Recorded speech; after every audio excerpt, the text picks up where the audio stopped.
Yang mau mulai personal branding sekarang juga gue udah bilang, pertama adalah cari tahu purpose lu apa. Oke. Purpose tuh apa aja ya? Kok buat naikin bisnis boleh? Kok buat gue terkenal, dapat validasi boleh? Kok buat nge-revenge mantan gue boleh? Kok buat gue jadi kaya boleh? Kok buat gue sharing boleh? Kok panggilan boleh? Apapun no judge. Yang penting lu tahu purpose lu apa. Dan harus Jangan jelas. sampai lu nggak tahu. Oke. Kalau lu nggak tahu purpose lu apa, nanti lu nggak tahu what's important sama what's not important.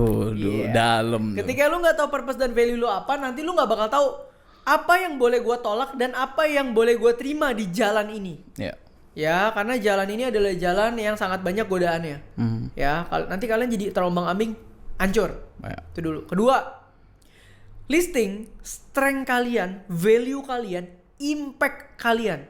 Apa yang bisa kalian share.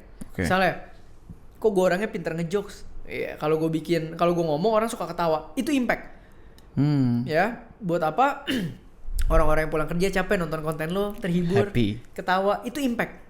Kok gue kalau nonton konten lu gue belajar banyak, itu impact. Kok kalau gue nonton konten lu gue jadi takut, jadi pengen ke gereja, itu impact. Kok kalau gue nonton konten nih orang nakut-nakutin gue nih ya, setan di mana-mana ya, gue mau ke tempat ibadah, itu pun impact. Impact itu beda-beda. Impact itu apa yang lo rasakan, apa yang tertrigger di lu dan harusnya membangun.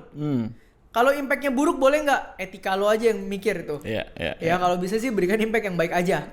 Udah gitu berikutnya, karena lo sudah tahu strength lo apa dan purpose lo apa, itu bisa di-combine jadi persona lo.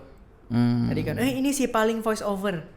Ini si paling one take. Ini si paling apa, itu terserah lo. Itu makanya beda-beda. Ada ini kan, ada Koko paling realistis. Iya, dan itu kan juga dari kalian yang ngomong, bukan kita udah set plan dari awal ya.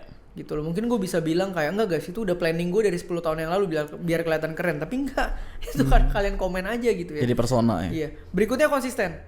Karena namanya personal branding, apalagi ngomongin konten, itu harus tiap hari lah minimal ada posting. Supaya apa? Supaya lo tahu mana yang jalan, mana yang enggak. Ini berhubungan dengan poin berikutnya, namanya bangun personal branding apalagi lewat sosial media dan konten, itu banyak trial error dan evaluasi. Jadi udah tiap hari ngepost, seminggu berarti udah ngepost 5-7, evaluate. Mana yang works, mana yang enggak. Kenapa enggak works, kenapa works. Kalau enggak works, kita coba metode lain. Kalau works, kita jalanin. Sampai kalian ketemu winning content.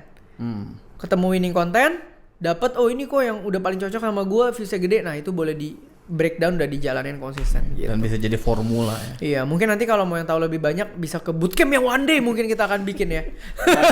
One day-nya nggak tahu kapan. Mungkin kalau ada yang mau sponsorin.